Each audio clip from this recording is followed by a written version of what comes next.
Hello, I'm Lachlan Bowden. I'm here to read my piece, 45-Minute Walk. The piece is about, well, what kind of came from the idea when I was actually at an interview for a paint and sip, which was quite bizarre. And it was one of those interviews where it's a group interview, and the interviewer actually began oversharing about her life in rural Australia in a regional country, living with her ex-boyfriend's family. And she was telling me the story about her, boyfriend's ex-boyfriend's mother, who didn't have her license and used to walk to work every day in a regional area as well. And in Australia, that's quite a task to have to trek uh, through quite a bit of kind of bush and scrub or whatever it may be to get to work. So I thought, oh, that's like quite a heartbreaking kind of story in there somewhere. So I thought I could kind of expose it a bit, and the more I kind of listened, the more I found out that she had five sons, and her partner or husband used to work at the local town pub and used to bring, kind of pub leftovers every night. I thought that's a brilliant story in there. So I kind of digged a bit deeper and started listening a bit more and asking some questions and tried to kind of pull out and kind of extract a story in there. And that's when I kind of began to write. It's a little bit about me. I am obviously from Australia, from Adelaide, South Australia, which is probably one of the smaller cities in Australia. I'm currently studying at the moment. I'm doing an honours degree, which should be like a postgraduate degree, I guess, from Flinders University. I'm studying creative writing at the moment. Beforehand, I studied animal behaviour and film production, and then went to English literature and now creative writing. So, all right, cool. 45-minute walk. No matter how tight Lois tied her laces, by the end of the day, they're always loose. She thought it was because of the cheap shoelaces she kept threading through her shoes. Expensive, full-grain Italian cowhide leather brogues that Drew gifted her a few years back. Those will last you forever, he'd said, if you look after them properly. Her cup of black coffee sat on the corner of the table. She kept coming back to it, taking quick sips as she moved through the house, room to room. One of the boys was still in bed. She berated him, asking why the fuck he wasn't at school. Of the five, this was the boy who most needed to be there. Erica Darrington had phoned last week, expressing concerns about his attention span and hinting that Lois and Drew should take him to a clinic, get him tested for ADHD. He just needs football season to come back, Lois had replied. His body needs to be worn out for him to concentrate. That's how young boys are. Unsure whether he'd eaten breakfast, she shooed him out of the door with a note, scrawled on the back of a vintage car show pamphlet to explain his tardiness. Take your brother's push bike, Lois told him as he started down the driveway, all odd socks and ratted blonde hair. You'll be even later if you walk. He'll thump me if he knows I took it. Too bad, she added. I won't tell. Just get back before he does. In just about every room, Lois filled a basket with clothes from the floor. She pushed two baskets into the washer's drum, compacting crusted underwear and sweat-tarnished fleece, as if she was stuffing a roast chook with breadcrumbs and lemon wedges, keeping her arms straight and her head tilted backward to avoid the stench, sour but familiar, of dried semen on old sock. She set the dial to slow and assessed a soggy pile of clothes, washed overnight, that now slumped in a plastic basket beside the machine. Hang those out before you leave, Lois reminded herself. In her room, she applied a thin layer of makeup, skimming the powder over her face and applying minimal pressure to a tube of lipstick, red as raspberry jam. She figured the tube would last until Christmas. It was Thursday, but she'd washed her hair on Tuesday, so that was fine. Her knitted cotton jumper was the colour of gravel, while her trousers were black and thinning near the arse. She glanced at herself in the mirror, arms straight, chin tilted, eyes averted. She tied double knots on her brogues, thinking, I'll be damned if this doesn't last the day. Knowing the walk took 45 minutes and seeing that she only had 30, Lois went with folded arms and her head hung low.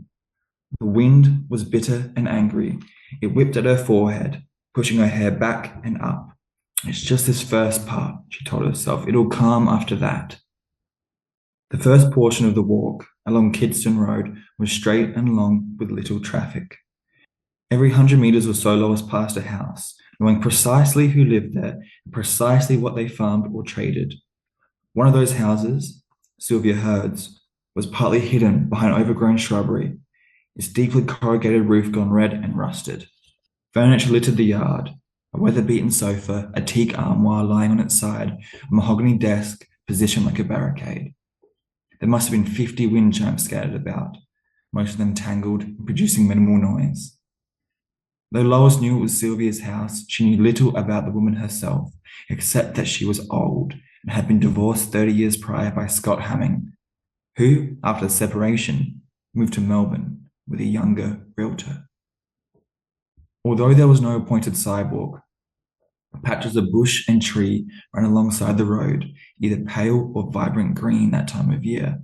Blue gum, snow gum, wattle, berseria, and acacia. But her favourite was drooping she oak. Lois liked that even if you were close, staring at its sagging foliage, it appeared to blur, impossible to focus on, or to distinctively outline, forever in a painting, she thought. After a few kilometres, Lois turned onto Lachlan Road. Here were more houses, some in clusters and some built in the last few years. She didn't know all the people living in these. That day, along Lachlan Road, Lois saw another woman, approximately her age, shape, and constitution, in a front garden, tending to a patch of flowers. Even though the day was overcast, the woman had donned a thick, water-repellent parka and a billowing sun hat. Working on her knees, she tilted her head up as Lois passed by. She looked at Lois as though she were a native bird, something to be respected and studied. It was not a greeting, but rather a civil pondering, an acknowledgement of the trees and the bush, of Lois and the road. It seemed to Lois that the woman would have made the same blank face, whether Lois were there or not. For the remainder of Lachlan Road, she fantasized about having a car and license, fantasized about being private. As Lois neared the town centre, people passing by began to evaporate into the periphery of her vision. She had decided not to inspect them, not to greet, nod, wink, grimace, communicate in any way. Instead, she walked and counted the steps, avoiding the cracks, divots, and tufts of grass protruding from the densely grey concrete. And when Roger Fullington, owner of Fullington and Sons Butcher on the corner of Rose Street, said, "G'day, Lois, how you going?" she felt a queer pang of both guilt and elation in ignoring him, while also finding herself rather baffled of how Roger Fullington, owner of Fullington and Sons Butcher, was able to recognize her from clothing and posture alone. "I don't have time for this," Lois said to herself. "I'm late as it is." As she turned onto MacArthur Street, the wind picked up, passing through her hasty stride and alerting her armpits of the growing perspiration there. Tucking her nose into her jumper's neck, she breathed in a warm tang of body odor and washing detergent. "Fuck," she hissed at herself, questioning whether she applied deodorant amongst the faff of morning. She figured not. She checked her watch. Even though she had made good time and would arrive at the clinic as though nothing had occurred, she would not have time to deal with the BO situation. She would simply have to keep her distance. Then, 10 or so meters from the clinic's front doors, a black dog got in her way. "He's harmless," called the owner, trailing behind, old and beaten. "He's just curious and younger than me." Lois ran her hand through the dog's woolly coat. "Is he a Portuguese water dog?" The owner, catching his breath and smiling blankly into the sun, confirmed that Franklin was indeed a Portuguese water dog and noted that people rarely identified him as such. "I grew up with one. His name was Algernon," Lois said, still bent over the dog's greasy coat. "We chose him because of the wool. We needed a dog that was hypoallergenic." "And what about now?" the old man asked. "Do you still have a Portuguese water dog?" Lois admitted that she did not. We have a bulldog named Barney, she said, almost whispering. A pang of shame accosted her for some reason. Lois postured upward, leaving the dog alone. The clink doors were so close she could see her reflection in a deep sea watery shimmer. She apologized to the dog's owner, saying she needed to get to work. She wasn't sure why she overshared about her childhood pet. All the man did was nod. All the dog did was stare. Lois was 3 minutes late, so when her lunch break came, she finished it 3 minutes early.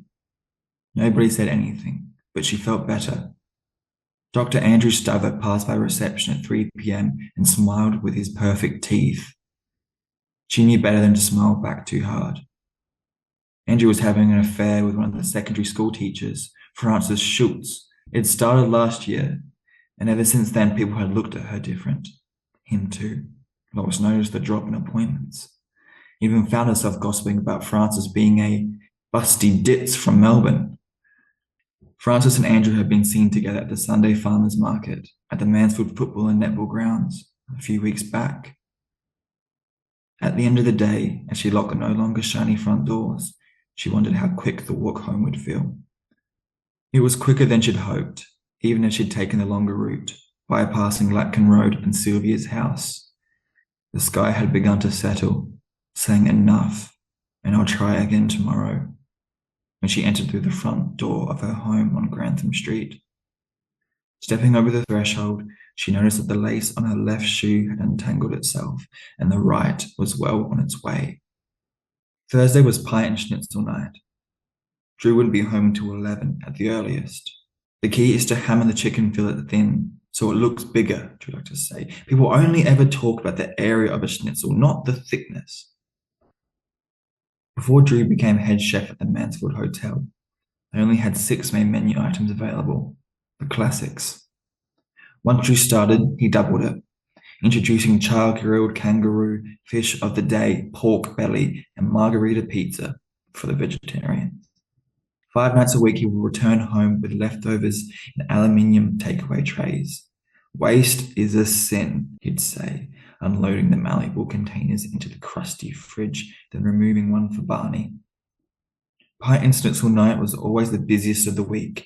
It wasn't Drew's idea, Lois reflected, but something implemented before his time and something that would carry on long after he had died. Though it was Drew's idea to use the whole chicken. We do bone thighs, breasts, wings, and legs for the schnitzel, it said with pride. Sometimes, if we are low on stock, we have to combine the parts. No one ever noticed. 2 Commodore utes were parked in the driveway, which meant at least 2 and perhaps all 5 of the boys were back.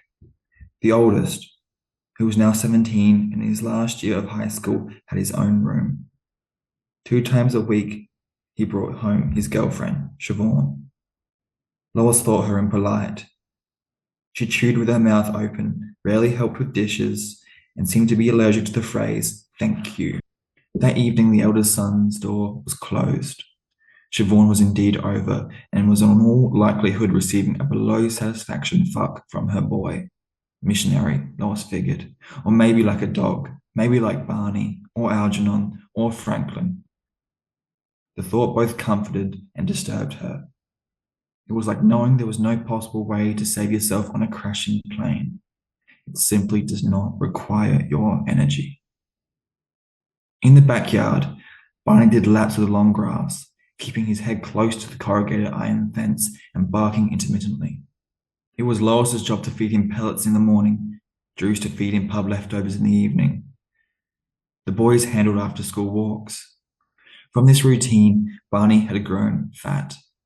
Standing at the open fly screen door, Lois thought about Algernon and Franklin, and how she wished with all her heart they owned a sleek Portuguese water dog, not an overweight bulldog. The 2 younger sons appeared in the kitchen, saying they were so hungry they thought they might die. Lois pointed at the fridge. It's leftovers night, she said. Did either of you walk Barney after school? One of the boys, one with sandy hair and baseball bat eyes, inspected a disposable aluminium dish of grilled kangaroo in a red wine shoe. This smells rank, he said. His 2 front teeth were massive and slightly serrated. With impossibly skinny arms, he held the meat toward Lois, gesturing for a smell test. The stench was sour, similar to the smell of taking off socks after a long day of arguing with your partner. It's fine. Kangaroo just has more of a gamey smell, lots of protein. This seemed to appeal, as if the boy were imagining the strength of the bush creature's flesh transfusing into his biceps. Vicky Smith wouldn't be able to help herself when she saw him in his Mansfield Tiger football jersey. How could she? It wasn't long before Lois found herself hungry. The scent that met her as she opened the fridge was not dissimilar to that of her armpit earlier. A familiar musk, slightly tangy and nostalgic, a reminder of her place in nature. She chose a leftover fish, beer battered and laid upon an exhausted iceberg lettuce leaf. As Lois ate, she too imagined the strength of that cod, trout, flake, or whiting swimming through her veins and exiting from the bottoms of her feet, free. That night, she only had to wash their knives and forks, to scrunch up the aluminium trays and stuff them inside the stained green wheelie bin. One of the middle boys, with shoulder-length hair and cystic acne, walked past with a compact boulder of dirty clothing held tightly to his chest. Ross heard the thump from the kitchen and looked away as the boy returned to his room, dragging his feet in oversized jeans. She was soon reminded of a forgotten task, hanging out the basket of washing that she had noticed before work. This smell, too, was sour, but there was no time to put it through again. A queue was forming. Clean sport uniforms were required. After stuffing the drum with countless hoodies, tracksuit bottoms, socks, shorts, polyester polos, and cotton underwear, she hung out the stale contents of the basket that had been sitting in the lightless laundry for the entirety of that day, holding her breath when she got too close to the bedsheets and picking up thin underwear with only the tips of her fingers. A dryer is a luxury, Drew had said. We have a clothesline for a reason. Drew was right about luxury, but even if he weren't, there was simply no room for a dryer in that laundry. And when it wasn't too cold, too hot, or too windy, she didn't mind being out there. The night air will deal with the smell, Lois said to herself. The boys will never notice it. The kitchen light coming through the open curtains lit the backyard. Barney lay on the grass, neither asleep nor awake. In the near distance, a superb fairy wren was singing. Curious, Lois thought, as superb fairy wrens only sing in the morning. But there it was, crisp and deafening, the call of that little bird. It must be close. As its call was so loud, Lois strained her eyes. The harder she looked, the more she wanted to spot it. Then, as unexpectedly as it had arrived, the singing left, and Lois, bringing the plastic basket inside, gave it one last sniff to see if the stench had seeped through. Lois knew that Drew didn't mind if she went to bed a bit before he got home. In fact, he actually preferred having the house to himself for a bit. Gives me a chance to decompress, he'd often say. It had gone 10, and she figured most of the boys had helped themselves to dinner. The fridge had been cleared, making room for whatever Drew would bring home. Lois put the washing machine on a slow cycle, a deep clean, and reminded herself to hang it all out in the morning before she went to work. She retired to the shower to scrub, shave, exfoliate, tweeze, consider masturbation, but inevitably decide against it. The final task of the day was to fill a glass of water and place it beside the bed, as she often woke thirsty and dry-mouthed. Entering the kitchen, Lois, in her nightie, found Siobhan in an oversized t-shirt sobbing on the bench, her hair frizzed and wild. "Oh my, what's wrong?" Lois asked, remaining in the doorway. With a quivering voice, Siobhan expelled the words. "He fucked Carrie Linton." It was obvious to Lois that it was her son who had done the fucking of Carrie Linton. She approached the girl with open arms. "That fucking bitch," Siobhan heaved, resting her cheeks on Lois's shoulder. "I hate her. I fucking hate her." After some time, Siobhan's tears subsided. She asked if Lois could bring her home. "I'm so sorry, dear, I don't have my license." "What about Drew?" she asked. "He's still at the pub." It's pie and schnitzel night. He won't be home for a while.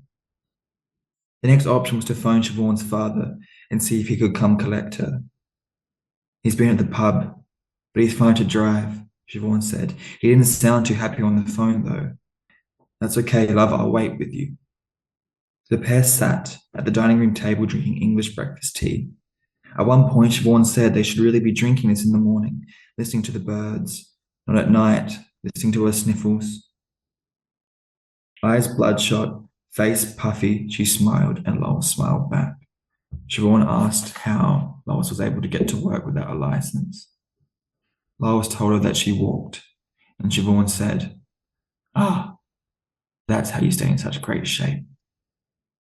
A heavy knock ran throughout the house. In minutes, Siobhan was ushered out the door and into the driver's seat of her father's dual cab ute.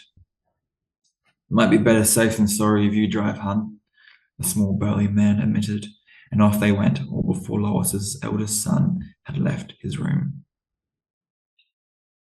Drew's voice was hoarse, scared, and quick. "Fuck, fuck, fuck, fuck." Lois ran to the backyard. Still in his rubber clogs, Drew knelt over the spasming dog. "Help me fish it out." His back was wide and flat, lots of meat, with curled, wiry hairs on the shoulder. Lois didn't move. "Hurry the fuck up!" Soon, Lois was also on her knees. An open aluminium tray lay on the grass. Drew pried open Barney's jaw and barked instructions. "Fish it out! It's stuck!" The dog writhed, maybe in regret, but Lois thought it'd most likely be in confusion. Inside, Lois started her hands around the kitchen bench in search of Drew's keys. 5 or so empty stubbies sat alongside the pub leftovers. She knocked one over. The noise was loud, but the glass didn't break. She ran toward the car. Holding the dog in his arms, Drew stood by the passenger door. "Hurry the fuck up!" Drew shouted while Lois fumbled with the lock. "Hurry up!" The battery had died some time ago, so she had to open the door with the physical key. Once the car was unlocked, Lois ran to the passenger side and took Barney. He was still writhing, but slower. Lois had never seen Drew drive so fast. She wondered if she could drive, if they would be there already. She wondered if 5 stubbies felt like anything to a guy of his size. On the way home from the vet, Drew drove slowly, with both hands on the wheel. "I don't understand," he muttered. "I took all the bones out." There are bones everywhere, Lois thought. Everywhere you look.